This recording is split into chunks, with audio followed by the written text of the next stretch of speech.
Hello everyone. तो आज हम लोग एक जिस प्रॉब्लम स्टेटमेंट के बारे में डिस्कस करने वाले हैं वो कुछ इस तरीके से है कि मान लो हमने कोई एक चैटबॉट बनाया और उस चैटबॉट को बनाने पर प्रोडक्शन में मान लो उसके 30 स्टेप्स या 40 स्टेप्स कंप्लीट होने हैं, लेकिन वो 27th स्टेप पर ही क्रैश हो गया। तो अब उसको किस तरीके से डिबग करें? ओके, तो इस चीज़ को आप कुछ इस तरीके से समझ सकते हो कि लेट सपोज अपन कोई यही सिस्टम बना रहे हैं जिसमें यूज़र जो है वो चैट करते हुए जा रहा है, जिसमें स्टेप नंबर फर्स्ट कंप्लीट हो गया, स्टेप नंबर सेकंड कंप्लीट हो गया, सब कुछ एकदम स्मूथ चल रहा है। अब स्टेप नंबर 3 पर जो है सिस्टम हमारा क्रैश हो जाए। अब प्रॉब्लम ये है कि क्रैश एक्चुअली में हुआ क्यों? तो सबसे फर्स्ट रीज़न तो यही है। और सेकंड कि अब नेक्स्ट क्या होगा? अगर मेरा सिस्टम जो है वो वहाँ पे क्रैश हो गया तो अब नेक्स्ट होगा क्या? क्या यूज़र फिर से अपन को हाई लिखेगा? क्या एंटायर कन्वर्सेशन जो है वो स्टार्टिंग से स्टार्ट होगी? ओके, तो ये सारे कुछ प्रॉब्लम्स हैं। अब अगर हम लोग बिगिनर हैं तो शायद हम कहेंगे कि कोई बात नहीं सर, प्रोग्राम हम लोग एक बार वापस रीस्टार्ट कर लेते हैं। लेकिन यहीं पे प्रॉब्लम एक्चुअली में स्टार्ट होती है। सोचो अगर कन्वर्सेशन 30-40 स्टेप्स की हो, ओके, और हर स्टेप एक एलएलएम कॉल कर रहा हूँ और हर कॉल टाइम और पैसा दोनों ही ले रहा हूँ, तो वो भी हमारे लिए टाइम कंज्यूमिंग है। और हमारा जो हर एक बार एलएलएम कॉल कर रहा है तो उससे जो है चार्ज तो लग ही रहा है। तो स्टेप नंबर 3 पर अगर क्रैश हुआ तो तुमने स्टेप नंबर फर्स्ट से दोबारा स्टार्ट कर दिया, तो ये सिर्फ एक बग ही नहीं, ये प्रोडक्शन डिजास्टर है। ओके, अब लेट सपोज कि अगर कोई मिड लेवल इंजीनियर है, वो बोलेगा कि अपन एक काम कर सकते हैं कि हम स्टेट जो है उसको सेव कर सकते हैं। तो ये थिंकिंग एकदम सही है, हम स्टेट को सेव कर सकते हैं, लेकिन इम्प्लीमेंटेशन अक्सर जो है गलत हो जाता है। तो ज़्यादातर लोग जो है वो स्टेट को पाइथन वेरिएबल में रख देते हैं और जिससे ही सर्वर, जैसे ही अपना जो सर्वर है वो रीस्टार्ट होता है, पाइथन प्रोसेस के साथ रैम भी जो है वो ब्लैंक हो जाती है। अब अगर रैम जो है वो ब्लैंक हो गई तो अपना पूरा का पूरा डेटा गया। तो इसका मतलब कि इन मेमोरी स्टेट जो है वो कभी भी रिलायबल रिकवरी नहीं होती। अब अगर मान लो ना बिगिनर ना मिड लेवल, यहीं पर अगर कोई सीनियर इंजीनियर है तो वो बोलेगा कि एक सिंपल सा एक सवाल अगर वो हमसे पूछता है कि can my work flow survive A crash, तो अगर इसका जवाब अगर अपन नो दे तो वो वर्क फ्लो प्रोडक्शन रेडी ही नहीं है। रिलायबल सिस्टम रीस्टार्ट से बिल्कुल भी नहीं डरते। और यहीं पर एंट्री होती है अपने लैंग्राफ विद रेडिस की। ओके, तो आज चलिए आज मैं आप लोगों को एक सॉल्यूशन इसका दिखाता हूँ कि हमने एक सिस्टम जो है वो यहाँ पे डिज़ाइन किया जहाँ पर हर स्टेप के बाद हम वर्क फ्लो की स्टेट निकालते हैं और करंट स्टेप नंबर, उसके मैसेजेस और एक कंप्लीटेड फ्लैग के साथ, और इस पूरी स्टेट को हम रेडिस में स्टोर कर देते हैं। अब यहाँ पर एक बहुत इंपॉर्टेंट बात अगर हमें समझनी है तो वो ये है कि रेडिस जो है वो पाइथन के बाहर चलता है। मतलब कि सिस्टम अगर क्रैश हुआ, पाइथन प्रोसेस गया, बट फिर भी रेडिस जो है वो अभी भी लाइव है। अब मान लो रियल सिनेरियो की अगर अपन बात करें तो स्टेप नंबर 1 अपना जो चैट नंबर 1 जहाँ वो अगर कंप्लीट हो गया, स्टेप नंबर 2 भी अगर कंप्लीट हो गया, स्टेप नंबर 3 पर अगर सिस्टम क्रैश हो रहा है तो क्रैश होने के बाद पाइथन जो है वो बंद हो जाएगा, लैंग्राफ जो है वो भी अगर रुक गया, बट रेडिस जो है उसके अंदर अभी भी आपके पास स्टेट जो है वो सेफ है। यानी कि मेमोरी जो है वो नहीं बची लेकिन स्टेट बच रही है। और जब सिस्टम रीस्टार्ट होता है तो हम रेडिस से लास्ट सेव्ड स्टेट जो है उसको पिक करते हैं और लैंग्राफ को बताते हैं कि यहीं से कंटिन्यू करो। अब इसका जो रिजल्ट है वो क्या होगा कि सिस्टम जो है वो स्टेप नंबर 1 रिपीट नहीं करेगा, सिस्टम जो है वो स्टेप नंबर 2 रिपीट नहीं करेगा, सिस्टम डायरेक्टली वहीं से रिपीट करेगा जहां से सिस्टम हमारा सर्वर जो है वो क्रैश हुआ था। ठीक है, अब आपको जो ये प्रॉब्लम का सॉल्यूशन मैं आप लोगों को दिखा रहा हूँ, ये कोई डेमोन्स्ट्रेशन नहीं है, ये एक्चुअली किस तरीके से जो है एक सीनियर इंजीनियर इसको डिबग करता है वो सॉल्यूशन मैं आप लोगों को दिखाने वाला हूँ। तो इस डिज़ाइन का फ़ायदा बहुत ही सिंपल और बहुत ही क्लियर है कि डुप्लीकेट एलएलएम्स जो है वो इनमें कॉल नहीं होगी। अब डुप्लीकेट एलएलएम्स कॉल नहीं होंगी तो ये हमारा कॉस्ट बचाएगा, इसी के साथ साथ हमारा जो सिस्टम फेलियर टॉलरेंट है उसी को बनाए रखेगा और वर्कफ्लो जो है वो प्रोडक्शन रेडी बन जाएगा। ओके, तो अगर कोई भी हमसे इंटरव्यू में डिस्कस करे how do you handle crashes in LangGraph workflow, तो हम कॉन्फिडेंटली बोल सकते हैं कि I persist LangGraph state externally and resume execution from the last successful node. I repeat, I persist LangGraph state externally and resume execution from the last successful node. तो LangGraph आपको powerful workflows देता है और Redis आपको crash के बाद भी memory देता है, और ये दोनों मिलकर सिस्टम को रीस्टार्ट प्रूफ बना देते हैं. ओके, अब स्टेप बाय स्टेप मैं आप लोगों को वन बाय वन अपने फोल्डर के बारे में डिस्कस करता हूं. तो सबसे पहले मैंने एक SRC के नाम से यहाँ पर एक फोल्डर बनाया है, जिसके अंदर मैंने अपनी एक app.py के नाम से एक फाइल बनाई है. यहाँ पर मेरा एक मेन वर्कफ्लो जो है वो यहाँ पर एग्जीक्यूट होगा स्टेप बाय स्टेप, कि भाई किस तरीके से एंट्री रखनी है, क्या स्टार्ट करना है, वो सारी चीज़ें मैंने उसके लिए मैंने यहाँ पर मेरी एक app.py फाइल यहाँ पर क्रिएट की है. अब उसके बाद नंबर फर्स्ट हम लोग डिस्कस करें तो कैशे सर्विस .py के नाम से मैंने यहाँ पर अपनी एक फाइल बनाई है. अब इसका पर्पस क्या है, ये रेडिस से डायरेक्टली इंटरेक्ट करेगा.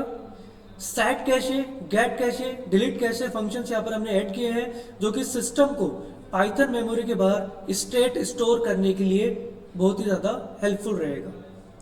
नाउ नेक्स्ट, हमने यहाँ पर redis store.py के नाम से एक फाइल यहाँ पर क्रिएट की है. इसका रीजन ये है कि LangGraph वर्कफ्लो के लिए एक स्टेट स्पेसिफिक हेल्पर होगा, जो कि स्टेट को सेव करेगा, लोड करेगा, क्लियर करेगा हमारे वर्कफ्लो के स्टेट को, और ये हमारी एब्स्ट्रैक्शन लेयर होती है. ओके, जिससे कि हमारी app.py फाइल जो है वो एकदम क्लीन रहे.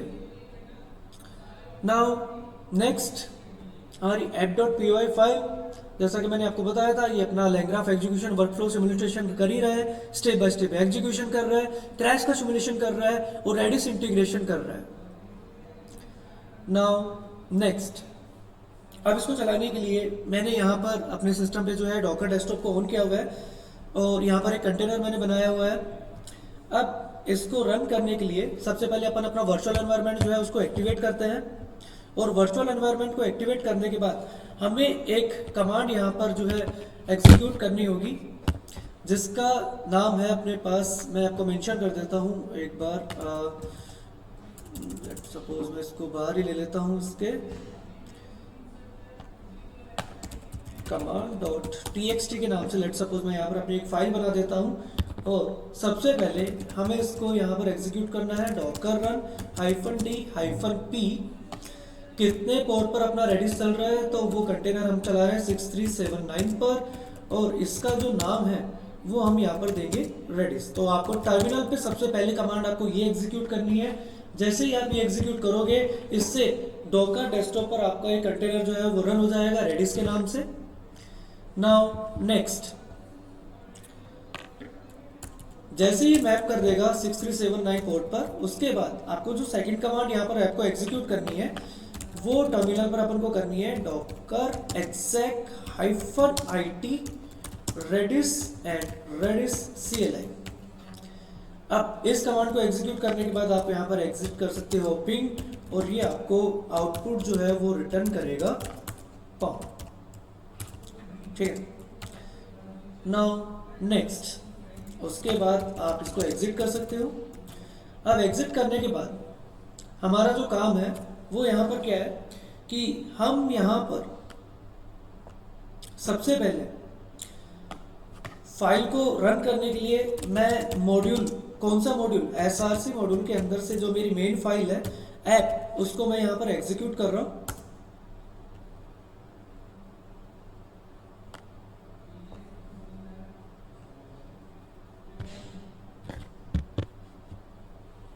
और ये देखो यहाँ एक्चुअली मैं स्टार्टिंग से चलो मैं एक काम करता हूँ. हाँ ओके, इसने मेरे को बोला कि आपका रिज्यूम 2 तक जो है वो एकदम परफेक्टली था, लेकिन जो है सिस्टम जो है वो स्टेप नंबर 3 पर जो है अपना क्रैश हुआ था. अब अगर सिस्टम स्टेप नंबर 3 पर अगर क्रैश हुआ है तो सबसे पहले तो जो है आप चाहो तो उसको डिलीट भी कर सकते हो. तो मैं लेट सपोज एक बार docker exec -t, मैं इस कमांड पर जाऊंगा और यहाँ पर मेरी एक सेशन आईडी मैंने बनाई थी, उसको मैं डिलीट कर देता हूँ. ठीक है, तो लेट्स सपोज कि मैंने यहाँ से इसको डिलीट कर दिया, डिलीट, और उसके बाद में सेशन 001, ठीक है, मैं इसको एग्जिट करूँगा ना। अगेन मैं एक बार इसको यहाँ से रन करूँगा। तो देखो सबसे पहले हुआ क्या, स्टेप नंबर फर्स्ट, मतलब कि मेरे जो चैटबॉट का फर्स्ट स्टेप था वो एग्जीक्यूट हुआ, सेकंड एग्जीक्यूट हुआ, थर्ड एग्जीक्यूट हुआ, लेकिन थर्ड नंबर पे मेरा सिस्टम जो है वो क्रैश हो गया। अब सिस्टम तो क्रैश हो गया, लेकिन मेमोरी जो है वो किसके अंदर स्टोर हो गई, मेरी यहाँ पे मेमोरी स्टोर हो गई मेरी रेडिस के अंदर। अब ये स्टोर हुई, इस चीज़ को हम किस तरीके से चेक करेंगे, तो इस चीज़ को चेक करने के लिए मैं यहाँ पर एक कमांड जो है उसको एग्जीक्यूट करूँगा। तो वही जो मैंने ऊपर आपको मेंशन की है, docker exec-it now redis and redis CLI। जैसे भी इसको एग्जीक्यूट करूँगा, एग्जीक्यूट करने के बाद जो मेरा सेशन आईडी है उसको मेरे को मेंशन करना होगा। तो मैंने यहाँ पर बोला सेशन 001। अब देखो ये वो सारी की सारी चीज़ें हैं जो कि मेरी रेडिस के अंदर स्टोर हुई, ठीक है। अब इसको स्टोर होने के बाद में देखो, पहला जब मैंने सबसे पहले एप्लीकेशन को चलाया तो मेरा स्टेप नंबर 3 पर मेरा सर्वर क्रैश कर गया था। क्रैश करने के बाद इंफॉर्मेशन सारी की सारी स्टोर हो गई रेडिस में। अब अगर मान लो मैं इसको यहाँ से एग्जिट करूँ और उसके बाद वापस मैं एक बार अपने पाइथन फाइल को एक बार रन करूँ, तो ये इनिशियली से स्टार्ट नहीं कर रहा, स्टेप नंबर 1 से स्टार्ट नहीं कर रहा है, ये स्टेप नंबर जहां पर मेरा सिस्टम क्रैश हुआ था वहीं से ये मेरी एप्लीकेशन को स्टार्ट कर रहा है, रीस्टार्ट कर रहा है, ठीक है। तो इस तरह हम अपने LLM डुप्लीकेट्स जो है उसकी कॉल्स को रोक सकते हैं। और दूसरी चीज, डुप्लीकेट्स LLM से अगर कॉल हो रही है तो उसकी कॉस्ट भी लग रही होगी, तो उस कॉस्ट को भी हम यहाँ पर सेव कर सकते हैं, ठीक है। तो ये जो कमांड है मैं यहाँ पे स्टेप बाय स्टेप मेंशन कर देता हूँ कि सबसे पहले हमने यहाँ पर पाइथन हाइफन है ये वाली कमांड टर्मिनल पर एग्जीक्यूट की, फिर उसके बाद docker exec-it रेडिस के अंदर हम लोग यूज में ले रहे हैं रेडिस CLI को, और उसके बाद में अपन यहाँ पर सेशन आईडी को गेट कर रहे हैं, गेट सेशन 001, और उसके बाद में नेक्स्ट काम अपना क्या था, वापस हम अपने सिस्टम को रीस्टार्ट कर रहे हैं। जैसे अपना सिस्टम क्रैश हुआ, क्रैश होने के बाद इंफॉर्मेशन जो है वो रेडिस में स्टोर हुई, स्टोर होने के बाद हम अपन सिस्टम को वापस रीस्टार्ट कर रहे हैं, और हमें देखने को मिल रहा है कि जहाँ से सिस्टम क्रैश हुआ था वहीं से इंफॉर्मेशन कंटिन्यू स्टार्ट हो रही है, वहीं से अपनी चैट जो है वो वापस कंटिन्यू स्टार्ट हो रही है, ठीक है। तो इस तरीके से हम इस प्रॉब्लम स्टेटमेंट जो है उसको डिबग कर सकते हैं। अब यहीं पर मिड लेवल और सीनियर लेवल एक इंटरव्यू क्वेश्चंस की लिस्ट मैंने यहाँ पर क्रिएट की है, तो उसको भी जरा एक बार स्टेप बाय स्टेप देखते हुए चलिए। क्वेश्चन नंबर फर्स्ट, मैं रिपीट कर रहा हूँ, ये क्वेश्चंस जो प्रॉब्लम स्टेटमेंट है ये beginner, mid level, senior level तीनों के लिए इंपॉर्टेंट है। वैसे मोस्टली इंपॉर्टेंट तो ये मिड लेवल और सीनियर लेवल के लिए, ठीक है। लेकिन प्रॉब्लम का सॉल्यूशन अगर हमें बनाना आता है और बिगिनर लेवल पे भी अगर हम बना सकते हैं, जो सीनियर लेवल और मिड लेवल की जो थिंकिंग है अगर हम उसको बिगिनर लेवल पर भी सॉल्व कर पा रहे हैं तो ये हमारे लिए और भी ज़्यादा बेनिफिशियल है। तो इसलिए इस प्रॉब्लम को एक बार बिल्कुल भी इस तरीके से ना सोचें कि ये तो टफ काम है या फिर ये हम आगे जाकर के करेंगे, ऐसा किसी भी तरीके से आप मत सोचिए। आप सिर्फ ये सोचिए कि आगे जाने के बाद में हम जिस प्रॉब्लम स्टेटमेंट को सॉल्व करने वाले हैं, हम उस प्रॉब्लम स्टेटमेंट को अगर अभी सॉल्व करेंगे तो इससे हमारे वर्क एफिशिएंसी और भी अच्छी बनेगी और हमारे प्रमोशन होने के चांसेस जो है वो और भी अच्छे बनते हैं, ठीक है। तो ये कुछ इसी प्रॉब्लम स्टेटमेंट से रिलेटेड कुछ क्वेश्चंस की लिस्ट मैंने यहाँ पे रेडी की है, जिसमें क्वेश्चन नंबर फर्स्ट है अपना, what will you do if your LangGraph workflow crashes in the middle of a 30-40 step conversation. तो इसका आंसर होगा कि अगर वर्कफ्लो क्रैश होता है तो मैं एक्सटर्नल स्टेट परसिस्टेंट्स यूज करता हूं, जैसे कि अपना रेडिस, और हर स्टेप के बाद मैं करंट स्टेप नंबर, मैसेजेस और कंप्लीशन फ्लैग को रेडिस में सेव कर देता हूं, जिससे क्रैश के बाद workflow automatically last saved step से रिज्यूम होगा और इससे डुप्लीकेट एलएलएम कॉल्स अवॉइड हो जाएगी और वर्कफ्लो अपना रीस्टार्ट प्रूफ हो जाएगा। ठीक है, इस तरीके से हम फर्स्ट क्वेश्चन का रिप्लाई जो है वो दे सकते हैं। सेकंड नंबर का क्वेश्चन अपने पास, why not just use Python in memory variable to save workflow state.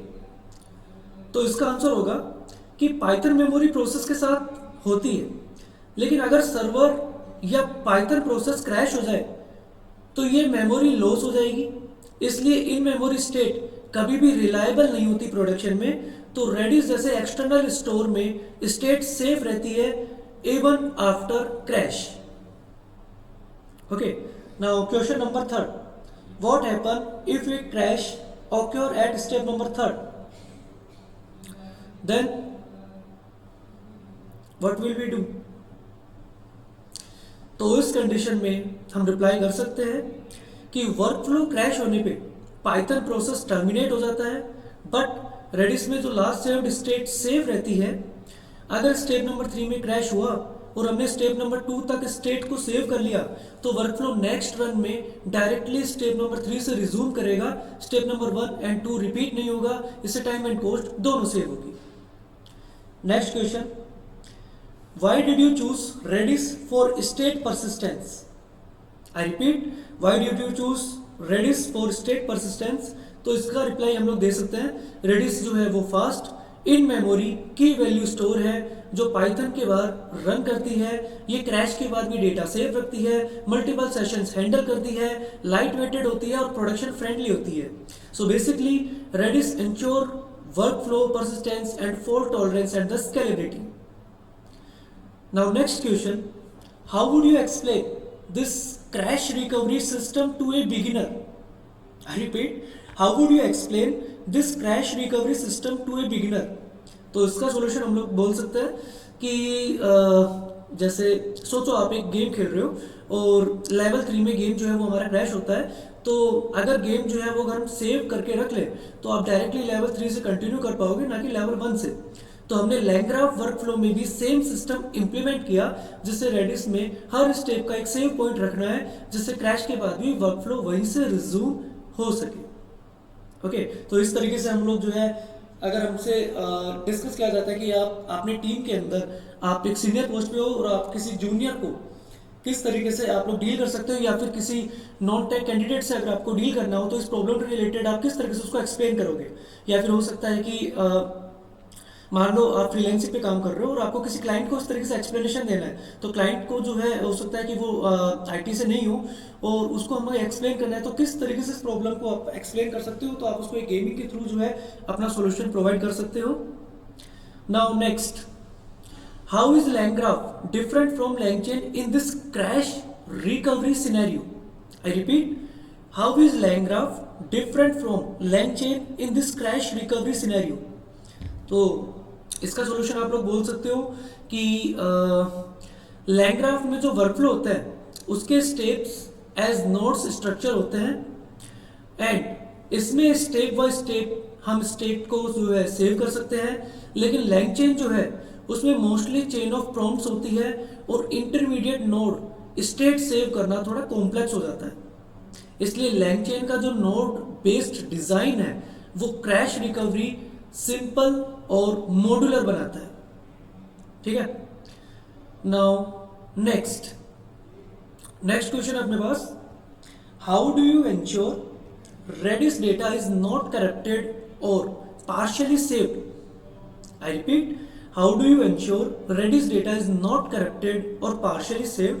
तो इसका सॉल्यूशन हम लोग बोल सकते हैं कि हर स्टेप के कंप्लीट एग्जीक्यूशन के बाद ही रेडिस में सेव करते हैं।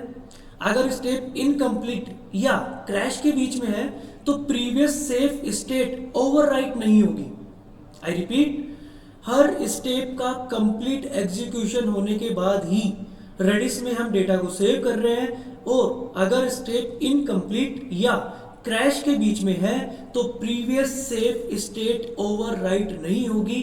तो basically save happens after successful step completion, जो कि इंश्योर करता है कि डेटा इंटीग्रिटी को। सो दैट्स इट गाइस, आज हमने देखा कि किस तरीके से हम अपनी एप्लीकेशन के अंदर अगर हमारा सिस्टम किसी भी तरीके से क्रैश होता है और उस प्रॉब्लम को हमें सॉल्व करना है, तो रेडिस को यूज़ में लेते हुए हम अपनी एप्लीकेशन को किस तरीके से और ज़्यादा रिलायबल बना सकते हैं और इस प्रॉब्लम को सॉल्व कर सकते हैं, ताकि डुप्लीकेसी जो है उसका एरर ना आए और कॉस्ट कटिंग भी हम लोग सॉल्व कर पाएँ। So that's it guys. मैं ये जो सॉल्यूशन है ये आप लोगों को गिटहब पर भी प्रोवाइड कर दूंगा। Okay, thank you so much.